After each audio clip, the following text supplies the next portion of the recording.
malapit na matapos yung fried rice. Okay.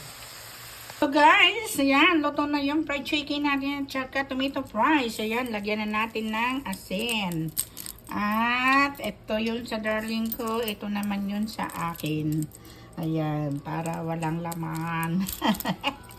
Ayan, tara! Kakain na tayo. Ayan, fried chicken at saka french fries. Ayan, ganyan ang pagluto ng french fries. Medyo pag nag-brown na siya, ayan, luto na yan. At saka ito, may